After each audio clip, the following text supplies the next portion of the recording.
Official. Like, share, comment, and subscribe.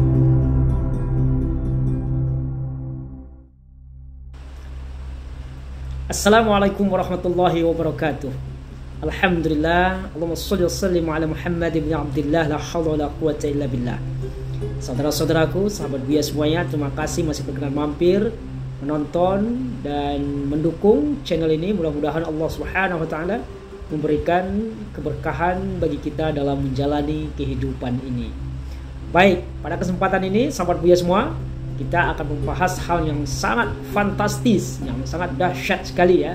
Nah, kita tidak melakukan suatu hal yang besar, tetapi kita memperoleh pahala yang sangat-sangat dahsyat sekali. Apakah itu? Judulnya adalah amalan-amalan yang pahalanya setara dengan haji dan umrah. Nah, teman-temanku sekalian, bahwa beberapa hari yang lalu dan saat ini juga kita masih berada di bulan haji, di bulan Dzulhijjah ya. Rangkaian ibadah haji dan umrah dilakukan oleh saudara-saudara kita berkumpul dari penjuru dunia di tanah suci, dan Allahu Akbar, Allahu Akbar, Allah Maha Besar, memutih tanah suci di sana ya, karena memang seperti lambang dari padang mahsyar, semua insan berkumpul di sana dengan izin dan taufik Allah Subhanahu wa taala. Nah, teman-teman sekalian, pada kesempatan ini kita akan mengutarakan apa-apa saja sih amalan-amalan yang pahalanya itu setara dengan pahala haji dan umrah. Nah, kita yang belum pergi ke tanah suci ini menjadi alternatif untuk bisa kita amalkan. Dan begitu juga bagi teman-teman kita, saudara-saudara kita yang telah berkunjung ke Ka'bah, berkunjung ke Makkah sampai ke Madinah. Nah, kemudian setelah kembali ke tanah air dapat lagi memperoleh pahala yang besar.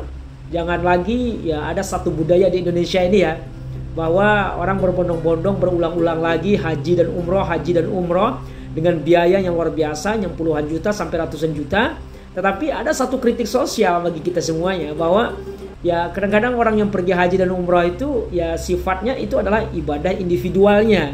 Sementara ibadah sosial yang perlu juga diprioritaskan, bagaimana kondisi dari masyarakat di sekelilingnya, bagaimana kondisi tetangganya, bagaimana kondisi keluarganya, yang notabene yang barangkali masih banyak hidup di bawah garis kemiskinan, hidup dalam kesusahan. Tetapi ada salah satu bagian dari keluarga besarnya yang setiap tahun pergi haji dan umrah, padahal kalau itu diberikan sumbangan bisa mensekolahkan anak mulai dari SD sampai ke perguruan tinggi barangkali ya.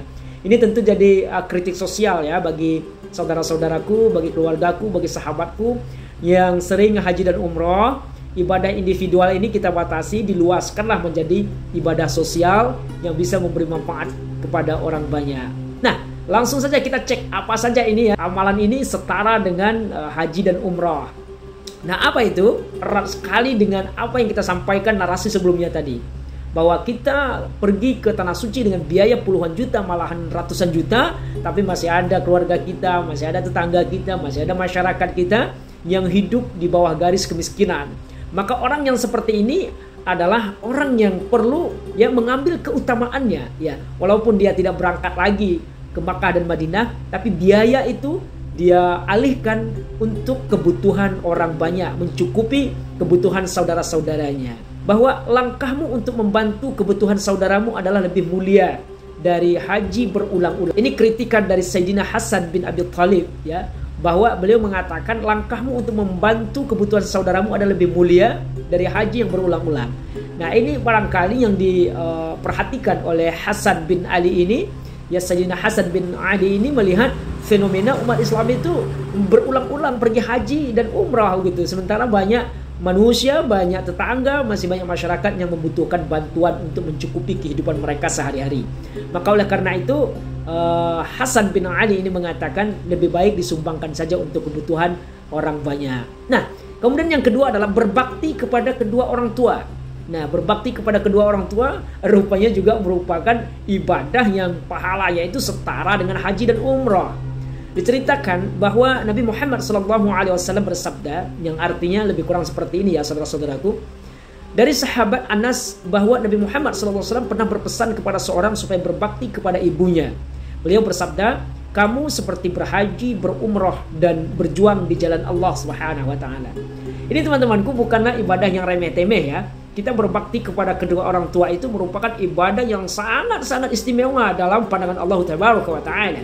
Malahan dalam Al-Quran juga dijelaskan wa qadara rabbuka alla ta'budu illa iyyah wa bil walidaini ihsana. Ketika Allah memprioritaskan siapa yang kita sembah, yaitu Allah Tabaraka wa Ta'ala, kemudian setelah itu Allah menyebutkan untuk berbakti kepada kedua orang tua kita.